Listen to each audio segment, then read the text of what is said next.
Hello, everybody, and welcome to the Press Play Lifestyle Inspired podcast, where we do interviews with people like Rheanna here on topics to help our listeners, that's you, find the resources, tools, and support they need to be their best inspired selves. So how are you today? I am fantastic. The sun is shining, so that makes me happy. I know. So it should be interesting for our audience to realize we actually are ridiculously close neighbors. We live in the same exact city, which we just found out. So yes, thank heavens it's warm. It's like sunny because it's been so cold. Bitterly cold. We left the house on Friday. I have 4 small humans that I try not to let die. And we left at, it was in the driveway 9 degrees. By the time we got to school, it was 5. Like it dropped I'm like, we're gonna all freeze to death. So yeah, it was not my favorite day. No. Today was like 12, so we're moving up. So I say, oh, it's too much. I can't. So why don't you tell our listeners, what it is that you do and how you help support people? Absolutely. So thank you for having me on the show. I You're am welcome. happy and excited and honored to be on. I've listened to several of your podcasts, and I think it's really important to share our stories. I think it's our vulnerabilities and our stories that connect us as human beings. And just sharing information to help people is really important and something dear to my heart. So thank you for having me. Well, you're welcome. Yeah, I was reading a little bit about your information. I thought, well, she's totally fit for the show. It's like totally the point of it. But yeah, I think that it's so easy to find bad news. Why not share some good news? And I had a few people say to me when I was, because I have to recruit people to be on the show, and they'll say, "Well, I don't have an inspiring story." I'm like, "You're alive, right?" Like everyone's story it's the chronicle of their life. Like where the fact that you're still alive is a miracle. So I just love hearing, I like meeting new people and hearing about how their mess has made them into masters of helping people in a new area. So it's fun for me. So thank you for the highlight of my day so far. Absolutely. So tell me about the, like, I found it interesting because I don't think I could live, I would probably die. You said you have a wheat-free lifestyle. Is that still something that you're following? It is. And How that are you actually, alive? I eat a lot of stuff, just Okay. not with wheat in it. And it actually started, it was really my journey to becoming a health and life coach started about 8 or 9 years ago. My son, who's 12 now, was, a toddler back then. And I was not taking care of myself at all, physically or mentally. I was, just making it day by day. And of course, he was doing fine. I was keeping him alive, but I wasn't being the mom I should be. I wasn't being the wife that I could really be. And I wasn't, I lost myself. And it didn't hit me until I was working at a church at the time. One of the church members approached me and asked me if I was pregnant. And I was like, almost instant tears. No, that's just my fat belly. And we all, as women, know better than to ask other women that question. Um, I wasn't happy about it then, but now I can say I'm glad she asked me that because it really prompted me to start researching how I could be healthier. And the research I did, I read a couple books. They led me to focus on what I was putting in my body as a place to start.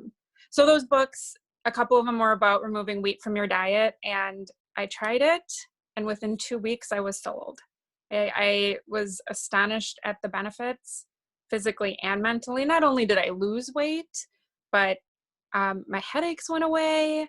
I no longer had allergies. It was crazy. Sinus issues were gone. Wow. So you And seriously then, had some sort of, I mean, maybe everyone has some level, but you really had an aversion, just period, to what it was doing to your right. body. And I had no idea about it So how did until I you live removed it. without? Right now I'm like, well, thank goodness you did that, right? Because you can't even imagine living that way anymore.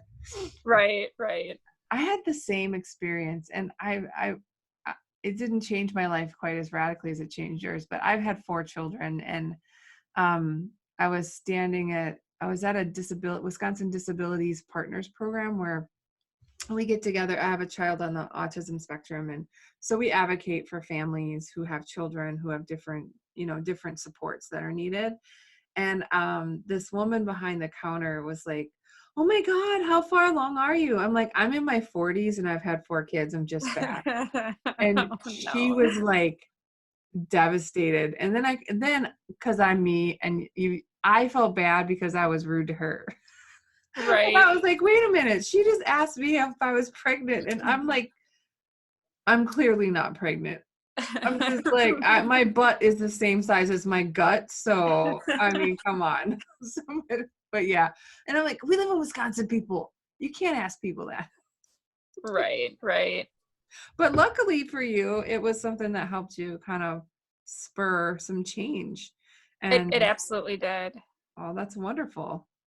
So after you went wheat free, it sounds like your journey just sort of continued to evolve into mindfulness and law of attraction and all kinds of other things. So like, how did that kind of journey take you? Like 9 years is a long time to be on that kind of journey. So you've clearly gone through quite a few transformations yourself, I have to imagine. I have. It has been a long journey, and I've loved every part of it. Um, and I say that it's kind of interesting because so yesterday was a very emotional day for me. It would have been my mom's 70th birthday, Mm. and she passed away about a year ago. So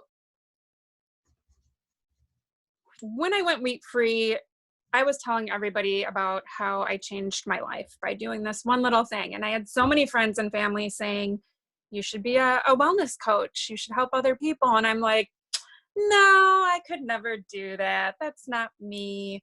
I just didn't think it was what I was supposed to do. Um, Fast forward to about 3 years ago now, was when my mom's health started to decline.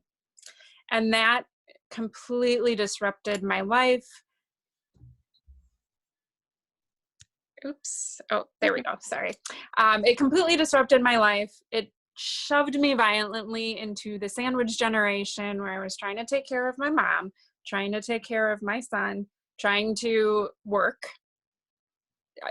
I was the last person on my list of priorities. And that's what we tend to do, especially as women and moms. And, you know, I wish I could say your story was unique, but I think we're on our like 50 somethingth podcast. There's a lot stacked up, and it just breaks my heart because literally that line is said by every single mom, like yeah, every single one. And absolutely. my story is different, and we won't go there, but my journey started weirdly similar the same way. My mom went into the hospital. My dad and my stepdad both had a heart attack. Oh, gosh. My dog died. My other dog died. My daughter was diagnosed with autism. My son was born, and I lost my job in like 2 months. And I'm like, what in the world is the world doing? Like, all like firmly smashed by the universe. I think it dropped the earth on my head. And for me, that was that sandwich Yeah, caregiving experience was the catalyst for, it was like necessity being the mother of invention though, right? Like you had no choice but to change or you would perish. Like just there's nothing, what you did before didn't work anymore, right? absolutely. I was in the middle of like balancing 8 million different roles, mom, wife, daughter, sister, friend. I mean, making all my mom's health decisions, taking care of everything she needed. Um, and it got to the point where I experienced anxiety like I had never felt before, like pulsing through my body, keeping me up at night. The stress was just so overwhelming. I actually got myself a coach to help with dealing with stress and anxiety, and it made all the difference in the world. And it was kind of like, you know, the light bulbs went off, the lightning was striking. This is what I knew I needed to do at that moment. I found my purpose was, this stuff is so valuable to me, the mindfulness, the nutrition, the exercise, mindset, understanding how law of attraction works. It all melded together for me into this ball of amazingness. And that's when I decided to sign up for a certification program to become a health coach and a life coach. And I'm glad I did both of them because they're intertwined. You Yeah. can't do one without the other. I think I not the same journey at all, but again, when I started, I went for health coach first, which is weird because I never ever intended to be a health coach, but I probably needed some nutrition info.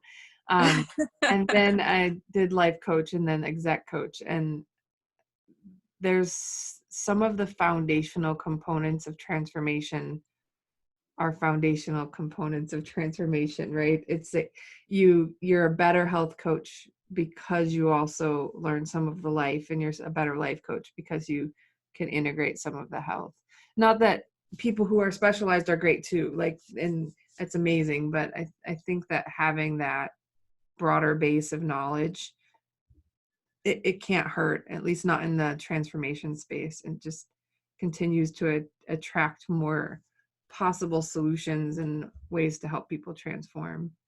But it's a Right. lot of work though, right? I mean, it's a lot of work to go through those courses. And I think people undervalue or underestimate the time and the commitment that it takes to go through a Hardy program, Yeah.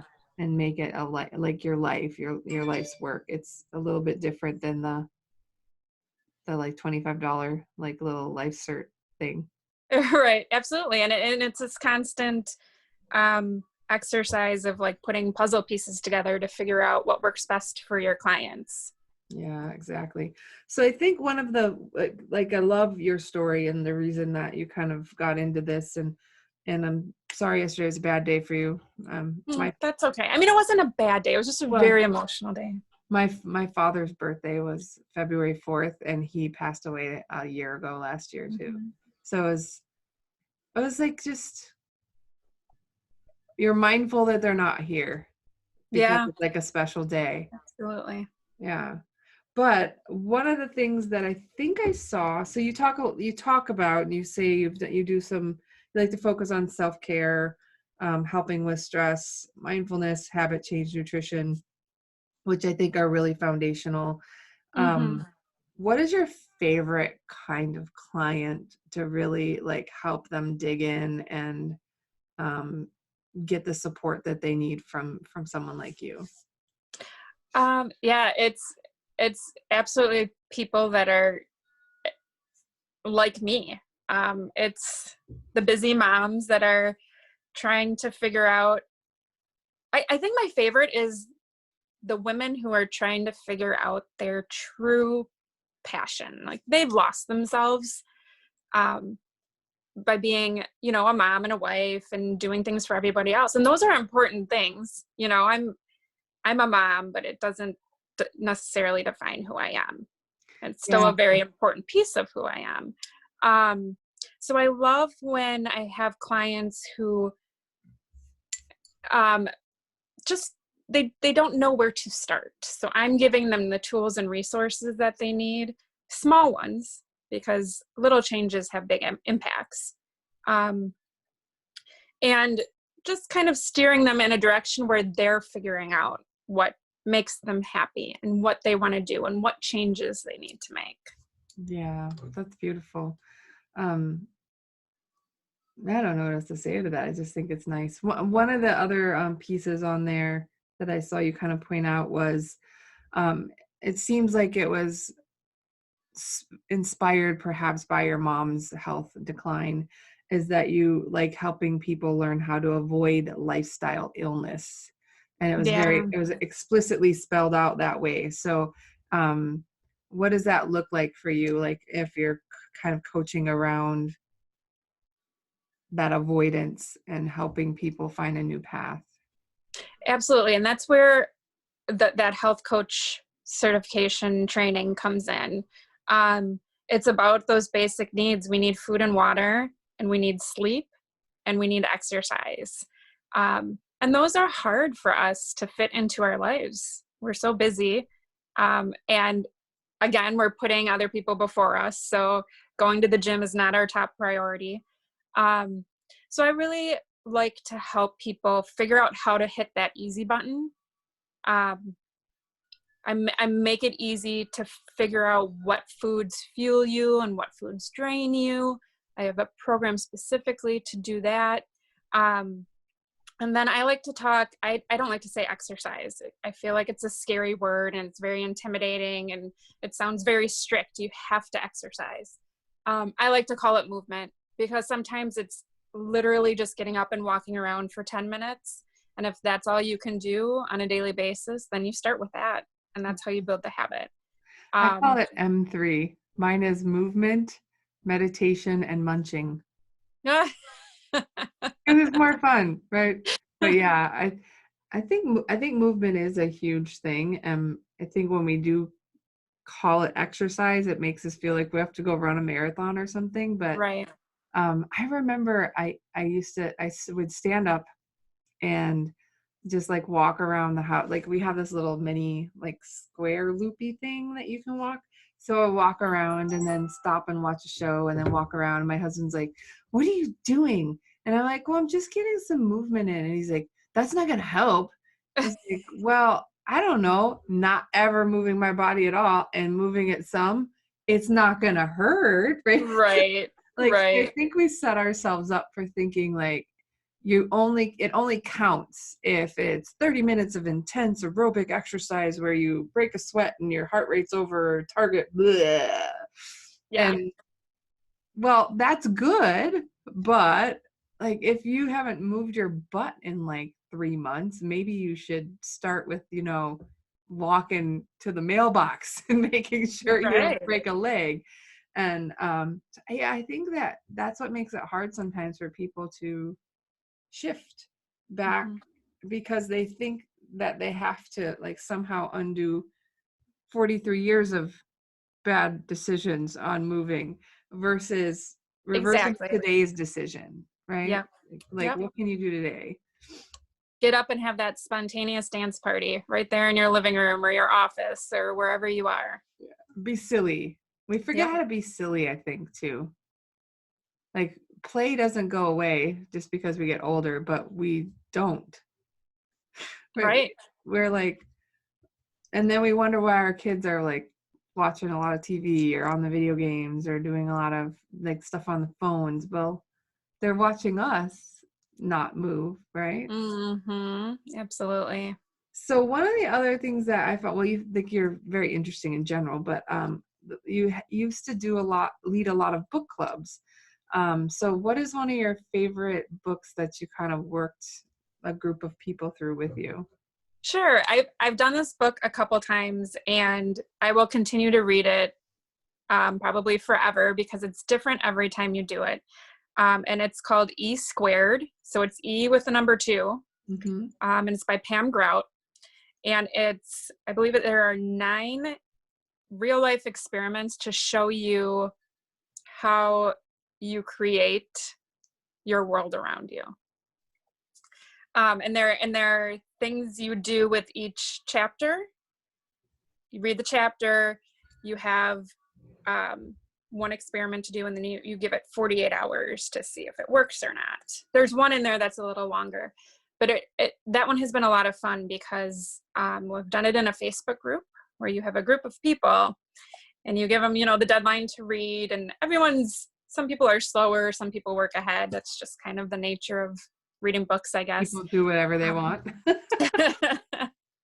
But it's really fun to share what happens when we do these experiments together. There have been some very crazy stories, and then just some little ones where you're like, yeah, I think it worked. So it's been awesome. There's also an E cubed, so E with the 3. They're really fun books if you're into the law of attraction and quantum physics and those kinds of things.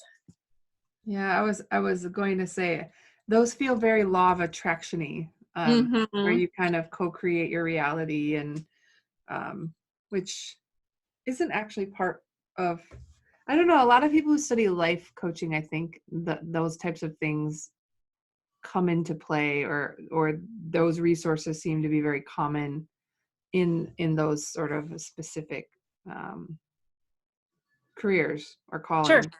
We find a lot of the same types of resources, but I have not heard of either of those, so I'm intrigued. So I might have to go see what. I'm an egghead, so I did software development for like 20 years. Okay. Um, yeah, so I started out with more like the Dr. Joe, this, I always say his name wrong, but Dispenza, he's into sort of quantum physics and brain psychology and all of that, but a little on the woo side, a little less on the Yeah. tech side. So I started that way and then moved into like less traditional like learnings versus kind of the other way. But it is interesting, depending if you're talking to really right brain or left brain people. Um, Mm-hmm. but sometimes it's as simple as just I can't believe how powerful a reframe is. Like if you're having Right. a crud day, right, and you're just like, my day sucks, I'm in a bad mood, and your whole face, your whole body's crabby, and then you're like, wait a minute, all right, I'm not having a bad day. Bad things happen to me my day, and all of a sudden you shift. Right. Um, and that's really practical stuff, right? It doesn't have to be metaphysical or scary. It can be everyday ways that we just need someone else to support us in our journey and say, hey, have you heard of this? Did you see that this is an option? Right. And because it's practical, but it's not always easy. Um, and I often tell clients who struggle with that a little, because sometimes it sounds like you're telling people you can't ever be negative, you only have to be positive. And that's not the case. That's not realistic. But that's how it feels to some people. So I often tell clients to just try to be neutral. So don't have the reaction either way. You don't have to be mad about something. You don't have to turn it around and make it a positive. Just let it be and kind of be in that moment and be neutral. And that's made a huge difference in my life. Yeah, I can see that too. I've had a couple. I feel like the cult of life coaches here, but like non-believers, right? I've so some family that were like, you went from doing what to what, like, Yeah. and we can't all just will ourselves happy. We can't, sometimes life does throw you crap, and I'm like, yeah, well, yeah, it does, but you don't have to react to the crap. Like, I mean, I'm human. I still yell at my kids like a crazy banshee sometimes, right? I mean, Yeah. I'm not proud of it, but it happens.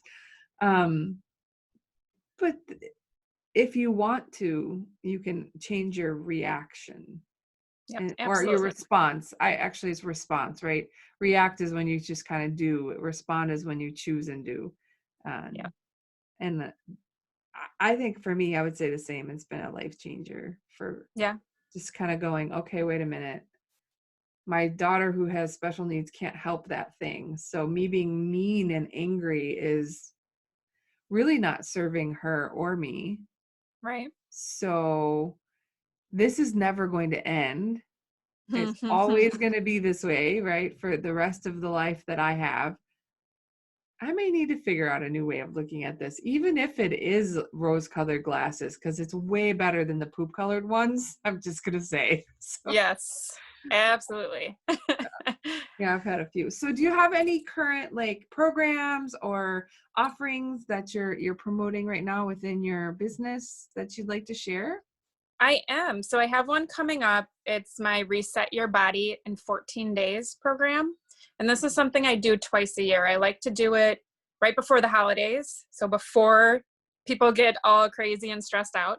Mm-hmm. And then I like to do it again around this time every year, like right before spring, kind of in between winter and spring. If you're here in Wisconsin, it's winter until June. So, Winter and um, winter and winter. It's like being a hobbit, right? They have second oh, breakfast, we have yes. second winter, right? Yeah. Okay, So so in spring. yes, in spring, quote unquote. Um, it's a chance for you to get curious about your health. Mhm. Um, it's a 14-day program. 7 days of that is eliminating things from your diet like gluten, dairy, sugar, alcohol, and caffeine. And these 5 things have really big impacts on our bodies that we don't realize they have until we remove them. Um, but you really find out which foods give you energy and which foods drain your energy. And you figure out how fabulous you can feel when you know what fuels you. Um, so I do it online as a Facebook group. It's coming up. It starts March 7th. I normally charge $57 for this program. I have a special right now. I'm advertising $10 off if you sign up by the end of the month. And then I also want to offer anyone who's listening to your program that wants to participate another $10 off. Oh my gosh, that's like So so if they cool. contact me and mention this podcast, they can do it for $37. Wow, so basically, like you're just gifting them because that's so inexpensive. Yeah, I would really encourage people to try it because seems like a really off comment, but so I have narcolepsy, which is a sleeping disorder, Okay. and essentially I have trouble regulating being sleepy or being awake, and so I always thought like I drank a lot of coffee. Now I'm talking like pots, Yeah. not like a cup. And I'm like, well, I have this thing. And since you know, I'm medicated for this too, and I'm this for this too, it's different for me. Well, I didn't realize I was doing this, but I was trying to because I was getting headaches and it's probably like low coffee, like withdrawal symptoms or something. Sure. So I started drinking hot water because I'm just cold. So I just Mm-hmm. started drinking hot water with lemon and lime in it because I wanted the hot. Right. I haven't had coffee in like a month and I feel great. Yes. Like Yeah. I feel really good. And I'm like, oh my gosh. And I knew that, I mean, I went through the same courses. I knew it, but I Mm-hmm. thought, oh, it's not me. It doesn't apply to me. But I never tested it. Right. I Sure. never checked. And I've been getting up at like 5 a.m. and working out for like 2 weeks. And I have not been moving much. So it's a pretty big deal. And I thought, oh my goodness, like how many other things that I'm just living my life, trying not to die. And then you don't pay attention and you're not mindful. And why not? Like 7 days won't kill you, right? Just see. 7 days. It sounds like a lot, but it if I can do it, anyone can do it. um, and exactly what you said is what my clients have said. They've walked away with at least one thing that has made a difference and it's going to change their life going forward. Yeah, it's a great opportunity. So we'll definitely make sure we have a link to your group in the show notes, which means I'm going to have to move your episode up somehow. So we'll figure out what the date is. But it's all good stuff. It's all good things, right? We definitely want people to have an opportunity to feel good. And especially, I would say, I would love to see some local people because I think we are all addicted to like beer, which has got like so much bad Mhm. stuff in it, which I like, I haven't drank in a long time, but it's a medicine thing, but I feel better too. Yeah. And cheese, maybe like dairy, and not that it's not bad. I don't think anything in moderation, but what if you like have a really bad allergy to cheese, but since you live here, you're eating it like with, everything, short of Right. dripping it in your drink. We pretty much put cheese on everything. So Yeah. there's just, you wake up every day and everyone has coffee and you never thought to change it. So just, it's like a fun little biology experiment. You just It have to be is. the one that you're experimenting on. So Our bodies are our own personal labs and we get to test it out and see how we feel. yeah, I love it. Well, thank you so much for taking the time. I'm sure you're a very busy mom and you're very busy with your business, but we really appreciate it. And I can't wait to hear how many people sign up for your program. Awesome. Thank you so much, Jackie. You're welcome. Bye. Bye.